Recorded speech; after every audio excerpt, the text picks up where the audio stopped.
الرئيس عبد الفتاح السيسي عمل لنا انجازات كتير.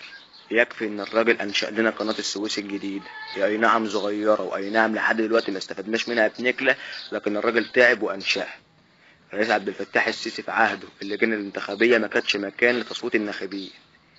في عهد الراجل اللجان الانتخابية كانت مكان لترويق الدماغ وتظبيطها. واحد يسألني ازاي؟ هقول له ازاي؟ بدل ما الواحد كان يخش كباريه يدفع 300 400 جنيه عشان يتفرج على رقاصة قدام اللجنة بتتفرج على حريم بترقص، والواحد يقوم رايح جايب ازازتين البيره اللزاز والكرسي الجميل وقاعد يتفرج على الحريم اللي بترقص قدام اللجنه، ولو عاوز اصور ومحدش يقدر يمنعني. الرئيس عبد الفتاح السيسي في عهده شحت لنا رز من الخليج. مرسي ما كانش عمره عملها. هيقول لك بقى يقولوا عليها شحات ومرسي رئيس الاخوان شحات والشغل ده. لا، عبد الفتاح السيسي كان بيسرق لنا. عبد الفتاح السيسي في عهده الجنيه المصري عاد. في عهد مرسي الجنيه المصري ما كانش بيعرف يعوم وكان بيجي عند الشط ويغرق، وكلنا كنا شايفين الكلام ده بعيننا اللي هياكلها الدود. الجنيه المصري في عهد محمد مرسي كان بيجي عند الشط ويغرق، انما في عهد الرئيس عبد الفتاح السيسي الجنيه المصري كان بيعرف يعوم.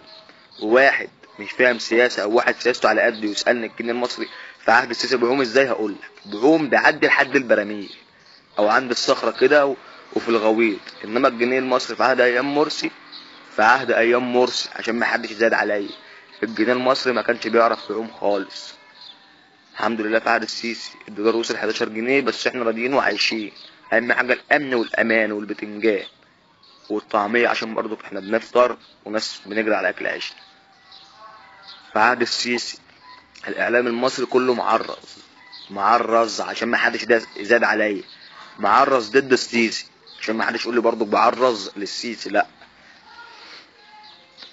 انا ككائن سيساوي او كراجل مؤيد للسيسي بدعو كل الشعب المصري انه يقف بجنب الراجل ده، لان الراجل ده هيظبط لنا الدنيا.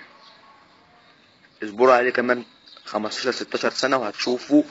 ولو قابلتوني وما حصلش حاجه في 15 16 سنه الجايين بقول لكم الكلام، يبقى ليكم الكلام.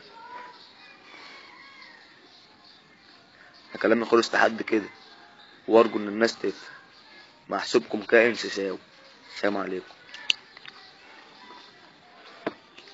بس اهم حاجه لو عجبك الفيديو ده بالله عليك لازم تعمل مشاركه وتساعد في نجاحنا، وباذن الله هنتوسع وهننتشر بمساعدتكم. وما تنسوش ان انتوا اللي عملتونا وانتوا اللي نجحتونا وساعدتوا في نجاحي. بس اهم حاجه طلب سهل جدا وبسيط ومش هيحتاج فلوس ولا وقت ولا امكانيات، تعملوا مشاركه للفيديو ده. وشكرا بجد لكل واحد جدع يعمل مشاركه في الفيديو ده وهيقول رايه في الفيديو بتعليق ويدعمنا بلايك. ولو حد عايز يحذف حاجه من الفيديو وينشرها على اي صفحه من عيني واعملوا اللي انتوا عايزينه. كان معكم احمد شراك. السلام عليكم.